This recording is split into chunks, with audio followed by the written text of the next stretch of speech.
Katy and the Bathers by James Mayhew.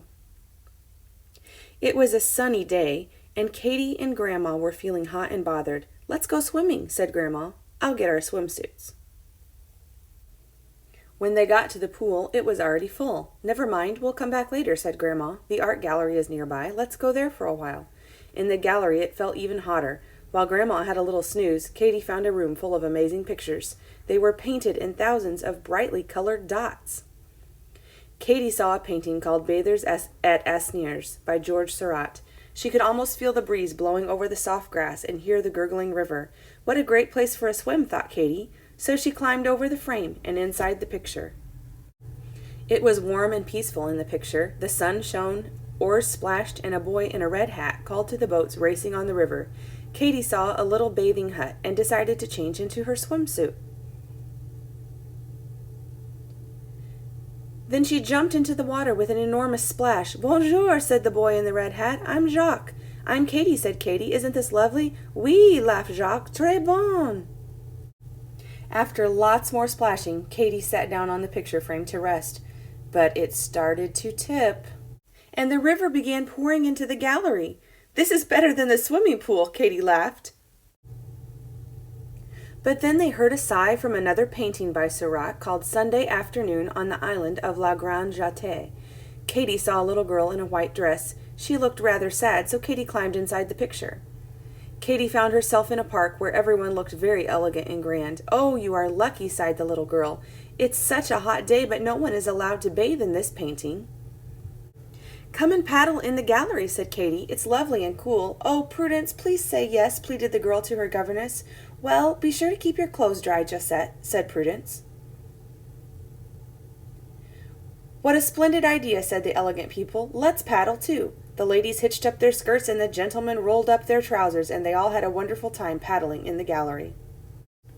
But water was still pouring out of the painting. "It's getting too deep to paddle," said Josette, standing on the steps. "How will we ever get back over to our picture?" said the elegant people. "We can't swim in these clothes." "Let's fetch a boat," said Katy. She pointed to another picture by Seurat called Port of Honfleur. Katy and Jacques swam over to the painting and quickly clambered inside. They found a little rowing boat in the harbor. It was quite heavy, but they managed to drag it over the frame and into the gallery. Then off they rowed to the rescue.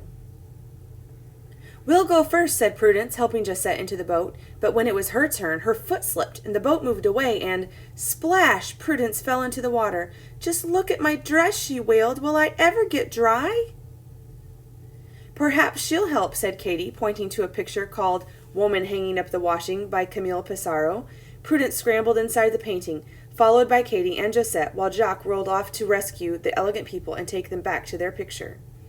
The kindly washerwoman gave Prudence some clothes to wear and hung out her wet dress to dry. Then Katy, Josette, and the washerwoman's daughter played in the sun as the women chatted. Suddenly, Katy heard Jacques calling from the boat. "We must get back to our pictures," said Jacques.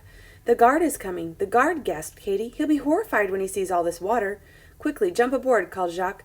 Prudence changed back into her clothes and carefully stepped into the boat. Katy and Josette leapt in after her. Jacques rowed across the gallery while Katy desperately tried to think of a way to get rid of the water. They passed all sorts of pictures. None of them looked very useful. Then Katy saw a painting by Paul Signac called Portrait of Félix Fignon. "He looks like a magician," said Katy, so she said, "Excuse me, can you do any magic? The gallery is a mess and the guard is coming." Felix wanted to help, so he leaned out of the painting, waved his stick over his hat, and shouted, "Abracadabra!" Colored swirls came out of his picture, but the gallery was still flooded. "I'll try again," he said. "Alakazam!" "Oh dear," said Felix, as stars and rainbows floated into the gallery. "I'm not very good at magic." Just then they all heard footsteps. It was the guard. "Oh, please try once more," begged Katy. "Alakazam!" "Clear up this room," said Felix. There was a flash of light, and everything vanished in a swirl of stars and colors. Katy found she was standing in her dry clothes, and everyone and everything was back where it belonged, just in time. The guard looked carefully around the room. Everything was exactly as it should be. "Thank you, everyone," whispered Katy. "I've had a wonderful time." As soon as the guard had gone, Katy gently woke Grandma. Would you like to go swimming now? Yawned Grandma. I don't feel quite so hot anymore, laughed Katy. In that case, you won't be wanting any ice cream either, said Grandma. Oh, I can always manage an ice cream, said Katy. Me too, smiled Grandma, and off they went. I hope you enjoyed the story. Mimi loves you.